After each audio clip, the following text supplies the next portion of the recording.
Hi, I'm Laura Klopp, and this is your guide to creating safe and welcoming schools. In this podcast, I'll examine ways that school officials and teachers can make their schools safer, more inclusive, and more respectful and affirming. I'll be sharing stories and perspectives from members of the LGBTQ+ community. We'll learn how policies and the law can be used to help or hurt the situation. Thank you for joining me, and let's get started. Hello, thank you for doing this. Yeah, you're more than welcome. I really appreciate it. Coming at this as an ally, I really realized when I was teaching and then later that a lot of times I think I was more afraid of making missteps than, you know what I mean? Like I would stop myself from doing things in order to not do the wrong thing. And I think that that's something where I think I want to speak to that a lot too.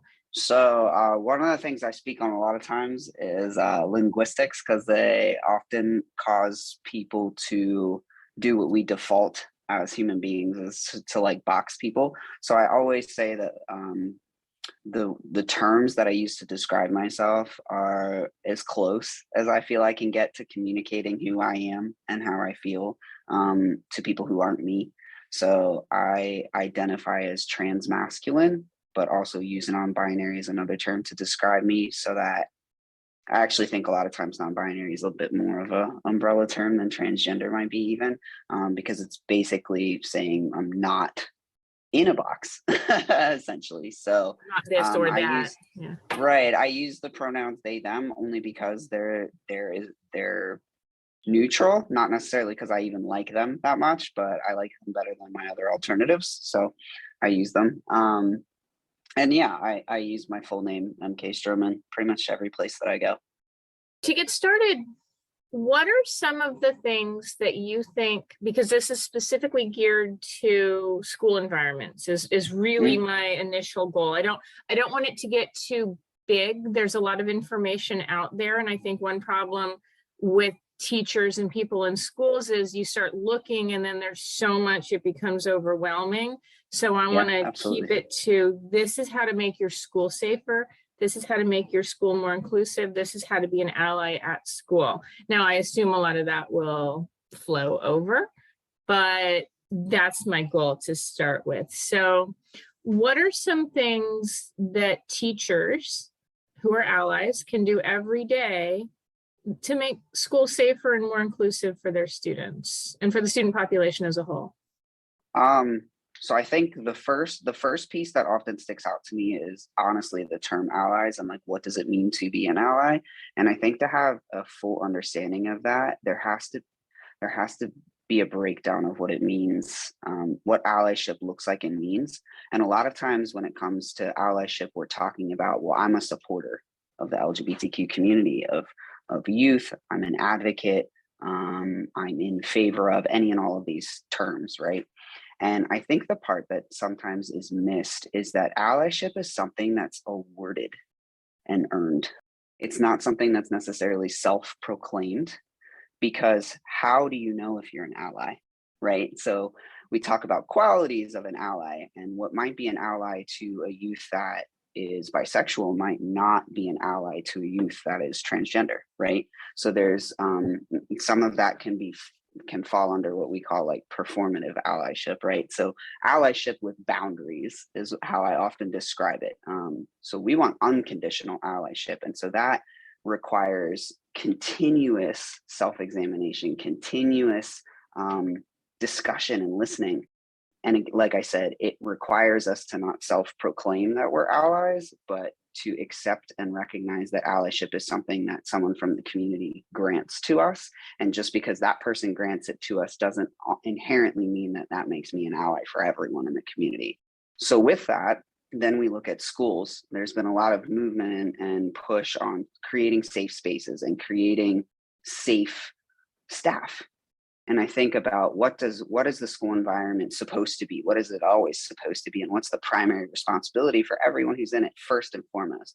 And that's to create an environment of safety and belonging for every student that walks through that door, because nothing else is achievable if we don't do that. We know that. So if we're creating safe spaces, so if I say room 1A is deemed a safe space and I put a poster and a sticker on it, what is that telling me about every other space in that building, right? So that's essentially insinuating that the rest of it, we don't know if it's safe or not. Also, how do we know that that space is safe? What makes it safe, and what makes this person safe? So I'm not a huge proponent of creating safe spaces with stickers and posters, because anyone can get them. And they're often self-proclaimed, like, well, I'm in support of queer youth, so give me a sticker and let me put it on my door. And I'm not trying to insinuate that self-proclaiming support and advocacy is a bad thing, but to inherently label it as, well, this space is safe and therefore you can enter it and feel that, I think it's missing a key details, because the only way in which we know that space is actually safe is if those who are entering it, who are queer, can go, yeah, I felt safe here. And so the declaration is happening before the experience, and that's a problem. And so it requires listening. It requires intentionally seeking out information that we don't know, and repeatedly doing it. So when I go and speak with staff at schools, often they go, we want to train our staff so they're trained on this. And I'm like, okay, what's your plan? Like, what's your 6-month to 6-year plan on this topic? And they go, what do you mean? We want you to train us now. And I'm like, so this is a once and done type of thing. Is that what's happening? We sometimes refer to that as the pray and spray method, and hope that we give them what they need and then they'll use it eternally for forever. And now they understand it. And that just doesn't work. It doesn't work for any topic. And this one's no different. So we have to be regularly engaged in building our understanding and capacity to work and support the equity of these students, because we never have. So we're starting from scratch. Schools across the country are starting from scratch because we haven't intentionally done this. And so now we're starting it, which is great, but we have to recognize that this is an ongoing commitment, not a once and done. We learned it and now we have what we need. It doesn't work that way for anything else, like I said before. And so this topic won't be any different. So I think for schools have to first acknowledge this is a need and establish an extended commitment to the topic. Often it comes out of a recognition of need, usually AKA a problem happened that we're being exposed about, or our hand was forced. Unfortunately, schools are reactive. That's not even just on this topic, that's with everything. But we're reactive instead of proactive. So my hope is that after reacting to something, that we're proactive in continuing it instead of waiting for future problems. Like, we make that commitment out of the gate. For a long standing, we're building this into all of our professional development, to all of our areas of need ongoing. I think the best strategy, because people are like, where do we fit it in? Like, it's not special ed, it's not tier 3 services. Like, what should it be when we're talking about the pyramid? I'm a big advocate of build it into what's already established, because if we're addressing the needs of our most marginalized students, everyone benefits. It's when we aren't addressing those needs that those groups who already are typically going underrepresented and like their needs are undermet will continue that more egregiously if we continue to kind of ignore them. So I often tell people, start with building it into values. And they're like, well, what age? And I'm like, right in the beginning. Build all of this into the values of kindness and respect when you're teaching kindergartners and first graders, and you're creating inclusive spaces. Well, to create an inclusive space, you can't be thinking about who you think is sitting in front of you. You have to intentionally not look at your list and go, what language am I using that no matter who walks through my door can be represented? What books and what curriculum and what posters and what things visually and via reading and projects and special events are going to make sure that no matter who walks through my door, they can be seen in it.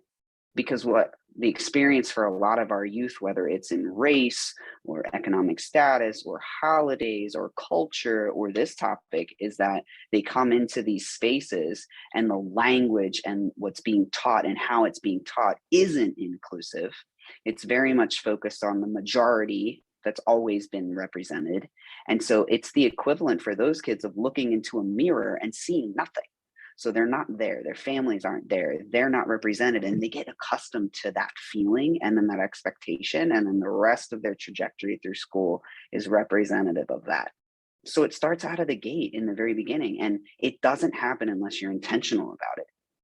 You have to be intentional. And then from there, everything kind of builds outward from that point. So everybody's getting this tied into the values of kindness and respect. There aren't boys get a blue cup, girls get a pink cup, boys in this line, girls in that line. We're not separating for sex ed as time goes on later. We're not separating and categorizing and boxing kids as a means to teach them. We're being inclusive of all things intentionally in all people. And then we're also listening, and we're creating an environment where feedback is not only welcomed, it's expected, because that doesn't inherently exist. We don't have natural things built in for families to come in, and we talk about what's parent engagement. Parent engagement, we've heard that over the past couple of years. Well, why aren't we getting engaged parents? Well, when and how do they know they can communicate or tap into whatever's happening with their child at school? They drop them off and they pick them up, and past that, there's not a lot in between. So we have to be intentional about wanting that feedback, welcoming it, and having a prepared, like a prepared receptive response to it when families do come to us and when kids come to us, because we'll never know what we need to do if we're not seeking out that information. We don't know what we don't know. So we have to intentionally create opportunities and space for that. I think from there, it starts to, we're seeing now in the middle schools and high schools, the results of not doing those things out of the gate. And then we're seeing all these, like what I call anomaly situations that aren't really anomaly. They're just the symptoms and the outcomes of what happens when these things aren't being done from the very beginning. So that's usually kind of where I start all of that.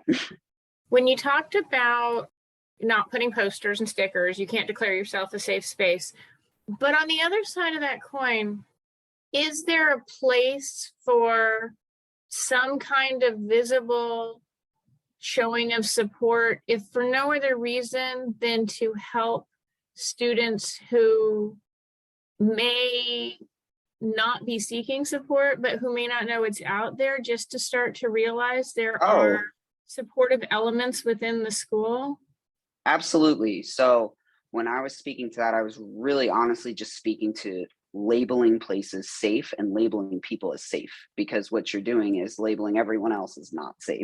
Right. But you can say, I'm gonna put a sticker, or I'm just gonna put rainbows in my classroom, or I'm gonna do something to show that I'm an ally. Absolutely. Even before, and I'm actually realizing, speaking of learning, it's in my email, and I'm looking at my Zoom and I'm like, I did not put my pronouns with my name in Zoom. And that's something I now need to go in and fix, because this is this has definitely been a learning experience for me, and a willingness to say, where are all the places I just take for granted things? And that's been one of them. So, but yeah, that's kind of where I was coming from, of like, no, we want to put and communicate inclusivity in all ways we can, whether that's celebrating holidays that aren't built into days off, or that's celebrating and acknowledging different cultures and ethnicities and all the different walks of life that come through our school system, right? No, we want that messaging. I have been exposed and watched while the intent of creating safe spaces comes from a wonderful place, what's actually happening with them is doing the opposite of what we think it's doing. So for some schools, I'll say, well, we are in so far of a backward space than we should be that maybe creating safe spaces is the right step to take. It just can't be the spot we stay. So for some places, there's no one or no space that is safe. That's actually the school environment. So to intentionally create one seems like an appropriate step. It just can't be the land. It can't be the, well, we made that space, we're good now. That's not, it's a stepping stone. Just reaching out, like, I'm thinking of a way to say, okay, I'm a teacher in this school, and I have students who I'm aware are having difficulty, don't necessarily feel that the school is an overtly safe space. They're in my classroom, they're talking to me, not because I ever labeled myself a safe space, but just because they started talking to me and they became sort of And I'm like now in retrospect, and after reading, I'm like, I would have reached out. I would have sent a staff-wide email and said, hey, if you happen to be a supporter of this community of kids, do some things in your classroom that are just little signs that you are, so that they Yeah. know that there's more support here than they realize.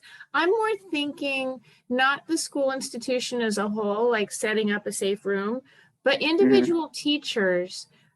I mean, there's obviously speaking to your students with respect, regardless, speaking inclusively, regardless, Right. and showing signs of support. But I think that my thinking is, I think a lot of teachers think the school environment needs to be made safer. So I will talk to administration and we will see what administration will do to make it a safer school environment, without recognizing there's a lot of power every individual teacher has to, and if a lot of them, who are most Hmm. of whom are allies, network together, they can Right. create a visible safe space in the school as a whole, even if Yeah. the school isn't doing it. Right. So I think both approaches are important. And actually, at the end of a lot of my trainings with schools, we have action plans for both. So we have an action plan for the personal individuals that are attending the training, and then an action plan that each one of those individuals takes that they feel the school should do to be able to promote those things. And it's very simple. It's identifying a specific change, who, like, what specific people would be responsible or part of contributing to that change, and a duration or time frame for trying to create that. But you aren't wrong, there are so many things, and I think that goes under recognized and undervalued, of how those tiny little things that each person as an individual has control over to create that, and make little changes, like pronouns in your email, using just inclusive language, changing your forms to say parent or guardian, or as opposed to mother or father, or allowing blanks instead of predetermined boxes for people to fill things in. Just very simple. Teachers going in and changing all the kids' Zoom names to reflect the names that they've chosen for themselves, as opposed to the ones that are built into the system. Just those little tiny things that can be done, that are just recognized and noticed, that make the world of difference for our youth. Don't require a policy or a school-wide change to happen. Like, they can just happen for each individual person. The saying is always, people often won't remember exactly what you said, but they'll remember how you made them feel. That's so accurate for our students, and probably the reason those students gravitated toward you was because you gave them that sense of security. And it didn't have to be LGBTQ specific. Like, you, in the way that you communicated with them and the way that you built a relationship with them, made them feel that you were a safe person without you ever having to label that. You exemplified it in your behavior and your interactions with them, and so they gravitated to you. And we see that with teachers for all sorts of different reasons. So with or without defined or postered spaces, students find their staff. They always do, because they have to. They're in the building, they have to find, whether it's peers or staff or both, they're finding those people for them.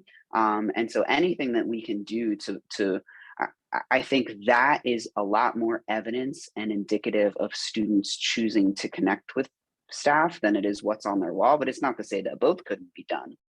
I just find that I've worked as a school social worker, I've worked with a lot of staff that are very, very supportive of these students, but students still don't always feel safe with them. And that's because those staff are still exploring their realms of understanding, and so they might not be a safe. That's what I meant by, you can be an ally, but you might not be for every single student or person that walks into your, because there's still more to learn, right? And so how you as an adult make youth feel is a better indicator of how safe you are than anything that you put up on the walls or communicate written or anything like that. Like, students are really good at that. Even my special needs students are very proficient in being able to tell how a staff might feel about them, but how that staff also makes them feel. And so any of those things add to that ability to do that. But I think that's probably the thing that weighs the most for them. Knowing that some teachers do not have that persona that makes Sure. is, but I think I think some where it's like, okay, here's a place where we know and we can go and we can talk and we can be accepted, and then here's a place where at least we know they're pro LGBTQ, even though we don't feel really comfortable talking to them, we aren't feeling like they dismiss us as a person or our identity. I fear that people would think I'm not doing that right. I'm going to mess up. I'm going to want to say I'm an ally, but that's not what I should do. I need to prove myself to be an ally, and will restrict themselves. Just as a personal, I had a student, I don't know for sure, I believe was transgender, used a different name than was on the rolls. I called her by the name that she gave me, which was different from the name that the school had. And I first thought that it was an error and a misspelling, and that was wrong, but didn't know how to politely, and this was before I then put it on my initial form, but didn't know how to say, what pronouns do you prefer I use? And I didn't want to ask directly. I didn't want to put this student on the spot in case it wasn't something they were prepared to talk about with me. Sure. And I know I at least made them feel somewhat safe, because after, I gave all my students my phone numbers. So they reached out to me with texts and things. So I know that it was okay. But I also know that my own fear of doing the wrong thing perhaps prevented me from doing anything. And Sure. I think that can be such a huge problem. Is it better to try and be wrong, or is it better to do nothing and not cause any harm? Right. So this is something that comes up a lot, not just with this topic, but with a lot of topics where people stay at a distance for fear of making a mistake or misstepping, because the intent isn't to harm. And just like I was talking about earlier, how students have a way of not just being able to recognize how someone makes them feel, they also have a pretty good ability to sense out how those people feel about them, just based on interactions and behavior. Like I said, even my students with special needs have a pretty good ability to tell a lot of those things. And so I always say to people, lead with that. My intent isn't to harm. I'm worried about making a mistake, but I feel I need to say this because I want to support you. And so I'm going Okay. to ask this question. If I ask it wrong, please correct me. If we lead with what our biggest fear is, we open the door, it's going to be really hard for anyone to ever come back and be angry about that. And if they are, it's probably not about you. But it's probably very rare. I always lead with that. I go, I'm not sure if I'm saying this appropriately or correctly. My intent is not to harm. I just lead with that, so that there's reassurance, but full on knowing that what I say might still harm someone because I might not have it right. And I think that's our biggest fear as humans, is the fear of messing up and making a mistake prevents us from being able to grow. And so we backtrack because we don't want to hurt. If we embrace the fact that the human experience involves hurting people, like that's an accepted part of this process, and that's what makes these conversations brave to have them, and makes them hard in the same regard. It takes people on both ends coming to a mutual space going, I don't want to hurt you, you don't want to hurt me. Let's have a conversation about things that feel uncomfortable and are hard. And you start there and you build out of that. And so that's a requirement kind of from everyone. And that's where, whether you're connecting with a student and they're sharing all their most personal, vulnerable details or not, you can still be a person that does that and communicates that by starting your class saying, my intent as your teacher is never to harm any of you, ever, on anything. But I full on acknowledge that might happen anyway. And I want you to come to me and tell me if that happens. Just leading with that right out of the gate and opening the door. And you'd be surprised how many students are going to go, just from that, because you've left the door open for them to make you approachable about anything. And that right out of the gate, whether you're comfortable on speaking on the topic or not, you're going to have students come to you.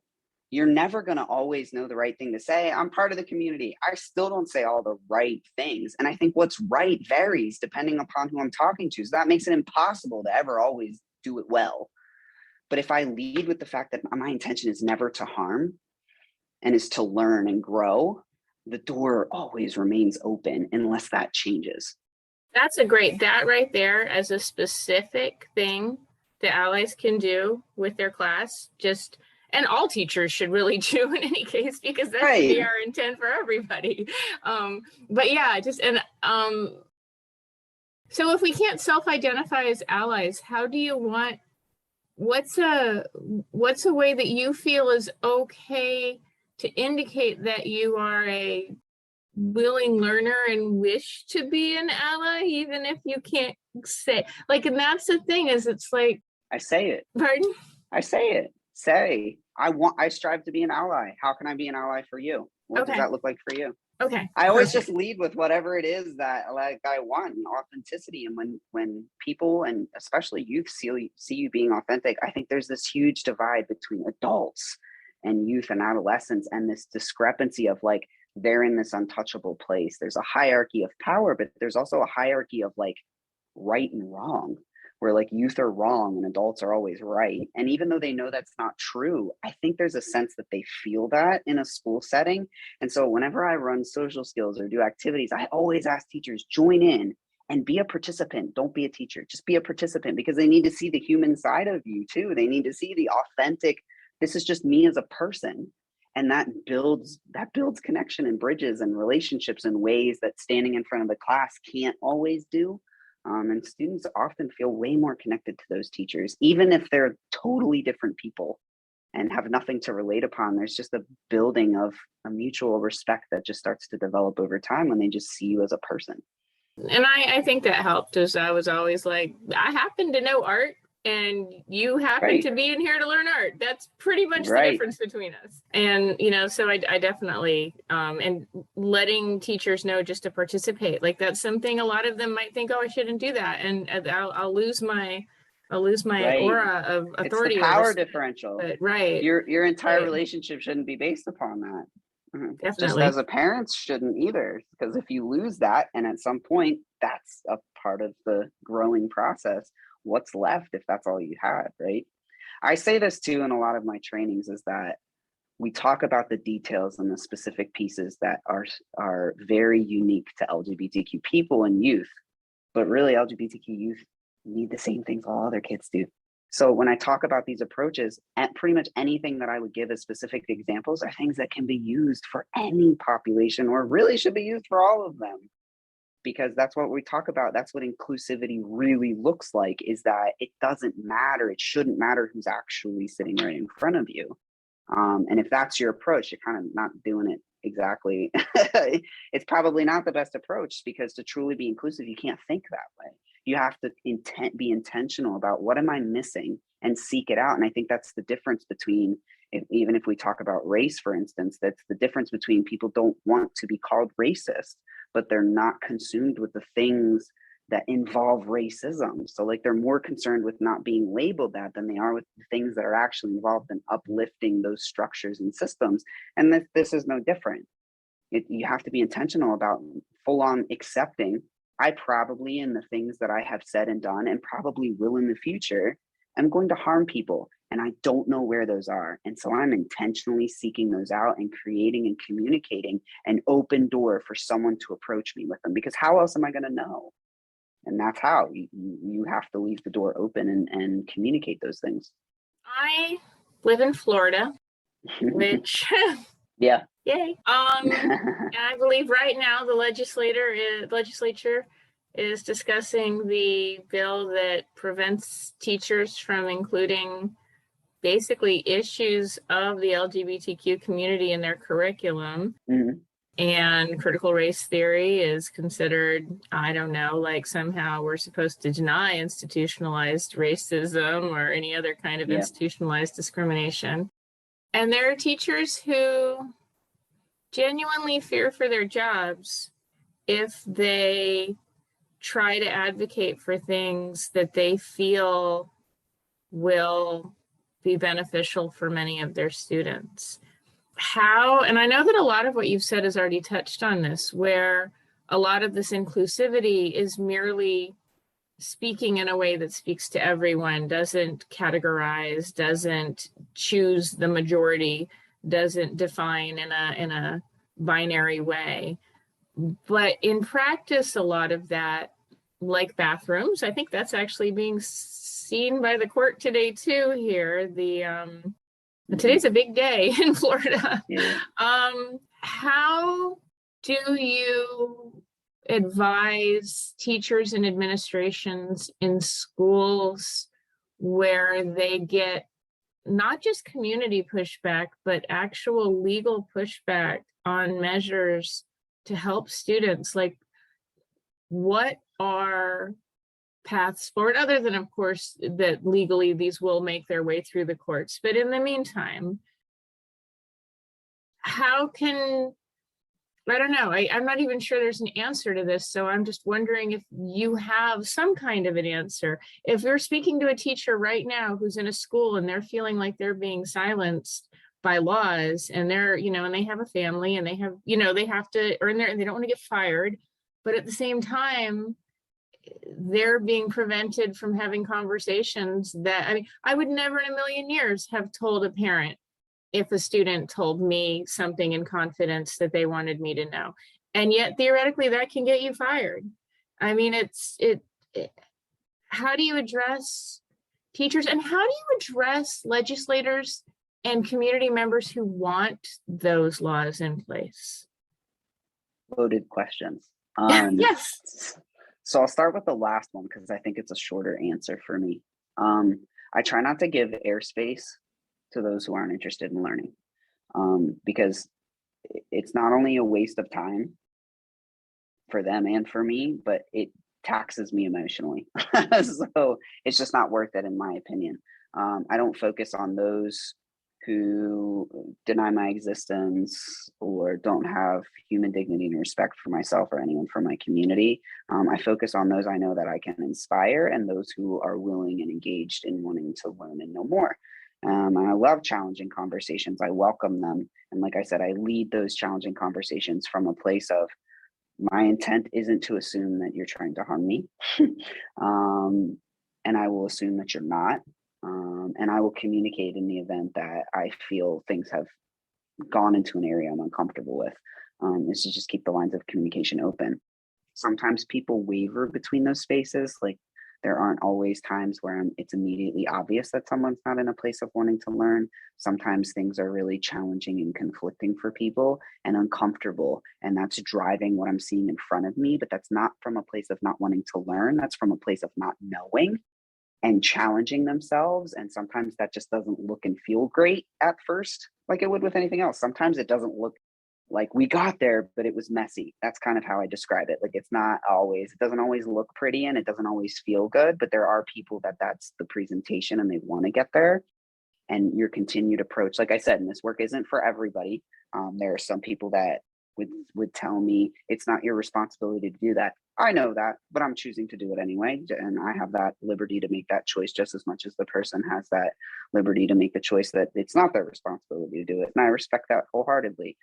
But I go into it knowing that my goal is to challenge people, challenge what they've always been taught, because conditioning is real, and work with them, provided that there's something that they're giving on their end as well.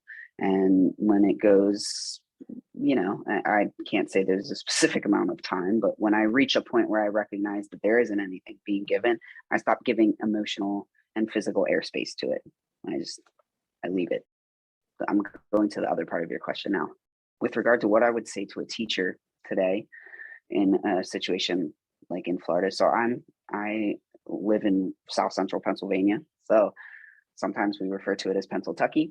Sometimes we refer to it as, we have Pittsburgh on one side, Philadelphia on the other, and Alabama in the middle. That's kind of where I reside. So there are components of what you said that where I'm kind of like, yeah, I feel like I get that. While precedent, oddly, in Pennsylvania is set to support transgender and LGBTQ youth, that doesn't mean it does, because the communities in which we live in are in such an uproar about it all that it almost doesn't matter. Things would have to go all the way to the top, and you have to have people that are willing to emotionally endure that for that to even be effective and happen, to just then reestablish another precedent on top of precedent, to do what? Go through it all over again. So I don't put my focus on policy, on law, one, because it frustrates me, but two, because we don't need it to do better. When we know better, we can do better, plain and simple. We don't have a law for every decision that we make in a school based on a certain scenario or situation. There isn't a law for every single thing.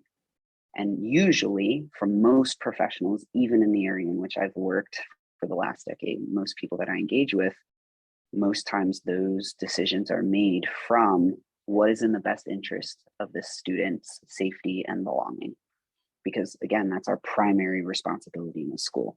And so I often guide people from a place of, if you can prove that what you did was in the best interest of that student's safety and well-being, and you can lay your head down at night knowing that, the rest is out of your control. You know what I mean? Like that if you've built that foundation in whatever decision it was that you made, and I know so many, way more people that I work with than the opposite, that's the case, is that that's what they're focused on, is their safety and well-being and the students' needs. And so they act in that best interest because that's what we're geared toward doing. If they can connect their decision to that, would they have acted differently? Would they have gone, well, the law says this, so I'm going to do the thing that's in the worst interest of that student? No, they're not going to do that because they'd never allow themselves to do it. They wouldn't have been an educator in the first place. That's not going to happen. So that's already not an option. And sitting in a place of, I don't know, I think most staff and people I've worked with, I have yet to meet somebody that wouldn't have been that way, is going to be inclined to look a kid in the face and try to do what they think is best. And so sometimes that's where things are different because teachers aren't always completely informed. So what they think is best, even though their intent's in a good place, doesn't mean that's where the outcome goes. And that's what we're talking about with regard to trying to train and help them understand these unique needs so that their intent and the outcome align to end up in a good space as a best lived experience for that youth. I usually find that that's the biggest hurdle, is that what teachers and staff think is best for the kid isn't necessarily wrong. It's the way they go to execute it that actually lands them in a bad lived experience for that youth, even though their heart was in the right place. So that's where, like I said, the training and the professional development and the conversations and the hard, brave discussions have to happen to shrink that area so that intent and outcomes are shared and move in a direction that it should go. I wouldn't want to operate as a teacher in a tough situation like that necessarily, but I think most educators and staff, at least from my experience, most want what's best for kids. Nobody wants to see kids suffer. They're not going to go into teaching in the first place. Like, they want kids to have good experiences. They want them to learn, and they want them to be, I always put it on these three tiers: happy, healthy, and successful. That's what they want. That's what parents want. Even the parents that don't affirm their youth, they want that. And a big part of the reason they don't affirm them is because they're afraid they won't be happy, healthy, and successful. So then they act in ways that actually perpetuates the very thing they're afraid isn't going to happen for their youth. So I think I actually think the answer to your first question is probably the easiest ones, because educators are going to do what they've always done through all the times, whether it was racial segregation or women's suffrage or any and all of that stuff. They're going to do what they've always done, and they're going to support equity and inclusion and, progressive themes, because they want everyone to have what they feel they need to be happy, healthy, and successful. I don't think educators are prone to act any different because they're fearful of their jobs. Because at the end of the day, if I said, well, you either have to harm kids to keep your job or you're not going to have a job, I think most of them would say, see you later, and they'll find other ways to help youth at the end of the day. I don't know that we're at that exact crossroads, but I understand why people feel like we are. Yeah. So you are a administrator. You've decided you are going to train your staff to become a safer, more inclusive environment, and specifically to understand some of the issues that your LGBTQ students face so that you can overcome habit, how people have tended to be forever. And so Sure. I think if you just say we're going to train to be inclusive, I think you have to some extent specify, or people won't realize all the places they're not being inclusive. Agreed. As an administrator deciding to do this without any training in place, where do you go? Well, I think so. There's the ideal, and then there's the logistical, right? Yeah. So I always try to start from a place as a social worker, we're trained with our licenses. Our test is geared toward you have to answer the questions as if resources and logistics weren't a factor, which is hard because no one's wired that way, right? But you start there and work your way back. Otherwise, we shortchange ourselves and we don't know what's possible. So I think ideally, I would like to have a needs assessment. That's where I would start. Assess the needs of the populations and families. And if you're doing it right, and I try to avoid that term, but it's kind of catchy at times, you should also be inclusive of your staff too. So like, it's not just about who you serve, it's about who you are, right? Like who you are as in terms of the people that do the work and who you're doing the work for and with. Do a needs assessment, because you can't, otherwise you're just making assumptions. So figure out what the need is and where it is, hear directly from the people that you serve and the people that are doing the work, and then figure out how you meet those needs based on the assessment. Now, if logistics and money and resources are a concern, which they are for a lot of places, read the research. So Glisson's done this research. They've done it every 2 years for a long time. Trevor Project's been doing the youth mental health survey. Now we have 2 years worth of research that's very current. We know what the experiences are of LGBTQ youth right now. We know what they're experiencing. Is it to a T specific to our school? No, but there's a lot of things that we could be doing differently just based on that overall research that would make and improve the lives of those youth specifically in our school. So use that to your advantage. It's free, it's easily accessible.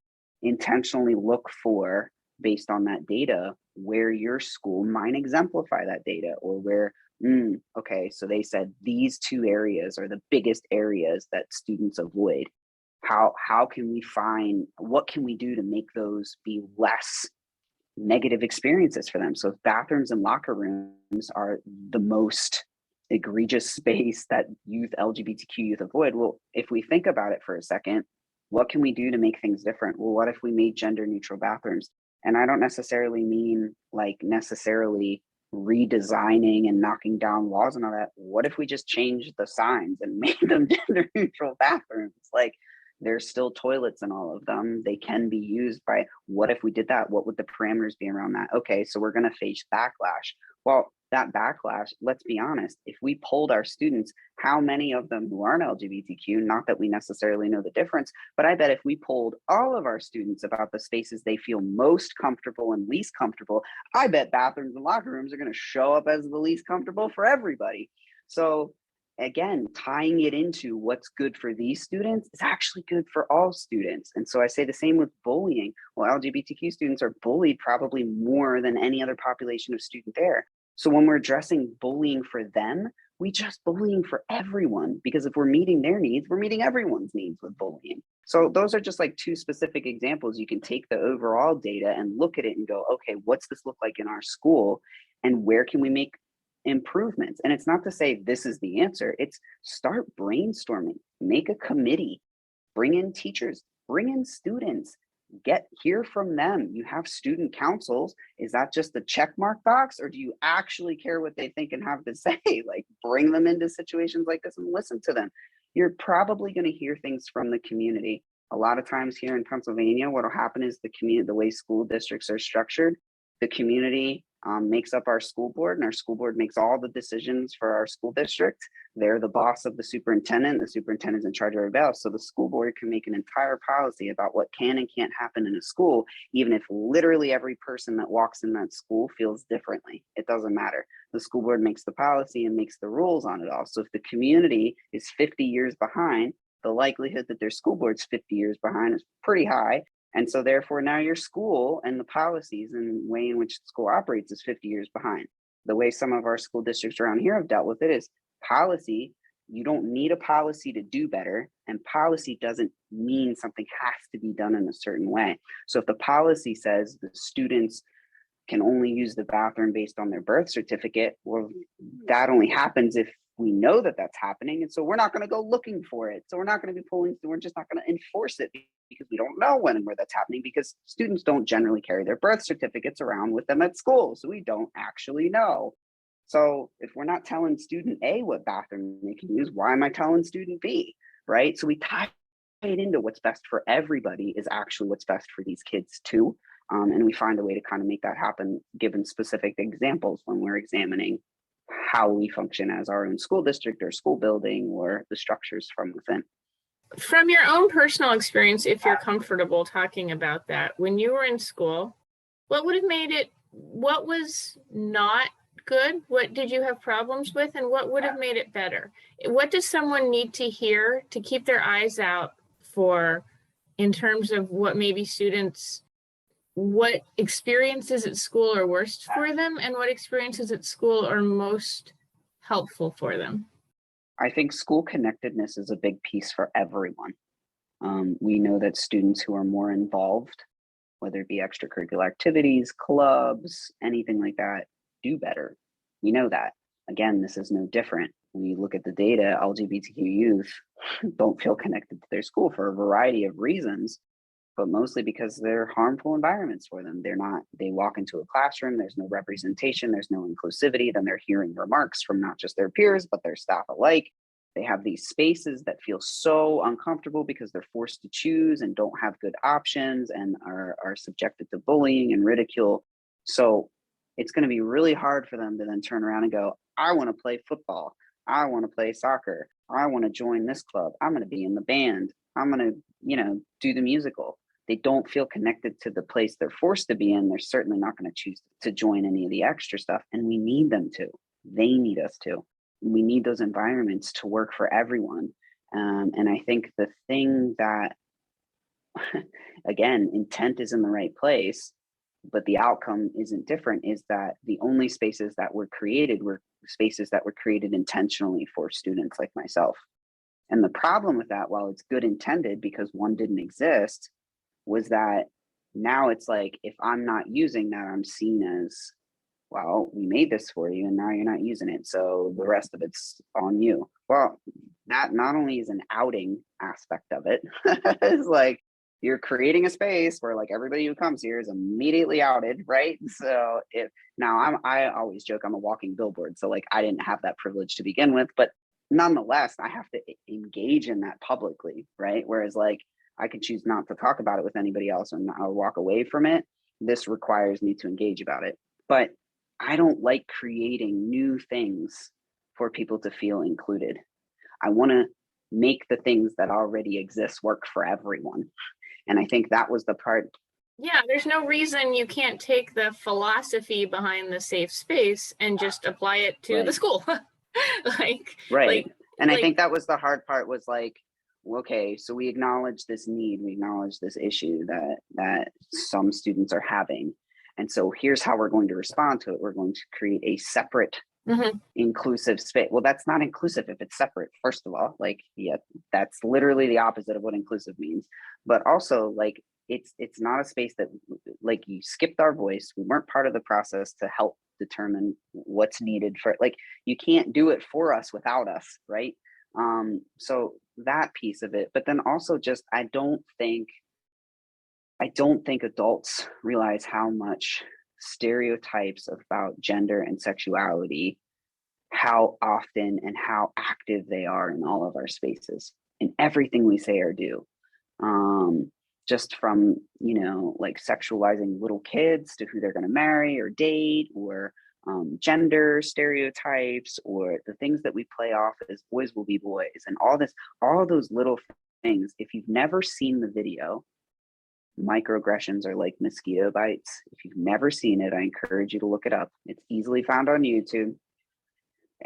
That's literally, I often tell people, the bigots and the people that despise my existence and would like to put me on an island and blow it up, they're not the people that make my life hard.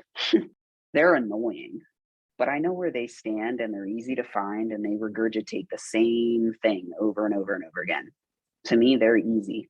I get that that's not the same way for everybody else, but I think they're easy because I know where they're at and they're easy to find.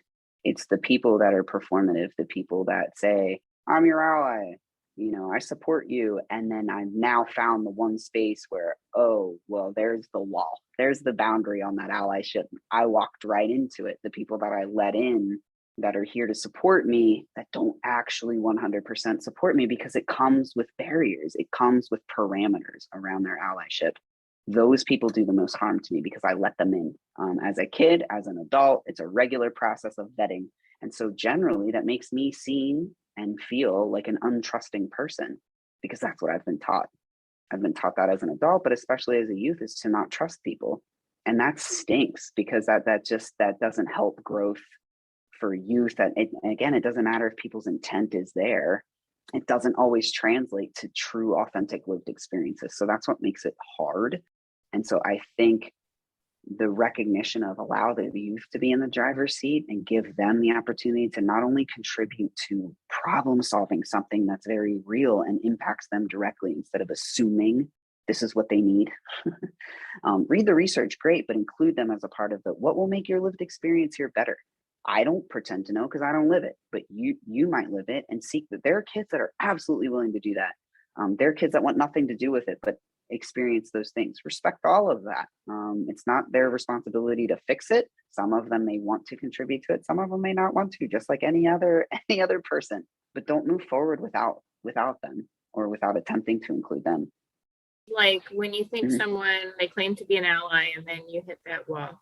Is that one of the situations where if they had been very clear, I will make mistakes, I will hurt you, please let me know. Like when you hit that wall and you say to them, you're hurting me now, you clearly have a level of non-support and I just ran into it and I'm less likely to trust you now. Is that a situation where that open door to express what you feel would be helpful? Or is that a time where it's like, it's too hard to even say, hey, that's hurtful and that's not what I expected? I think it's one of those situational things. It depends on the longevity of the relationship, the past experiences of being able to accept that feedback. So if you're a person that goes, I know I might harm you and that's not my intent, please let me know when it is, I'll take that as an opportunity to say, hey, remember that time you said, let me know. Here's one of those times and I want to talk to you. Not because I'm mad, not because I'm upset, but I need you to know how this feels on my end.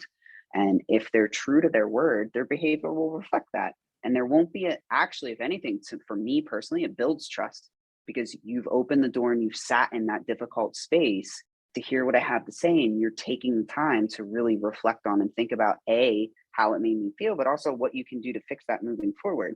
It's the people that sit there and go, well, I just have a different perspective than you. And which true, like we all have a different set of eyes, but that means you've now shut the door that you claim to have had open. And so it's not my decision anymore. That was their decision to shut the door, not mine. So, and again, that's a personal experience, but I do actually have to go teach one of my social skills groups. If there's more that you need or would want to ask, please don't hesitate to reach out. I'm more than happy to help. Yeah, I just actually had one other question, but I could email it to you if that would be, it's Sure. actually just, it's not something, it would be more for the website part. And but Okay. This has been so incredibly amazing and helpful. And I feel like you've said so much that will already help me, but will also help a lot of other people. So thank you. Absolutely. I'm happy to help. Thank you for the work you're doing. I hope it's all I want it to be, and I'm not making a whole bunch of unintentional mistakes. But if I do, please let me know. You're doing good work. You're doing wonderful work. So it was so nice meeting you. Thank you. You as well. Take care. That's it for me today. Thank you for listening. You can find additional podcasts and information on creating safe and welcoming schools at my website, creatingsafeschools.com. As always, stay safe, be kind, and have a great day.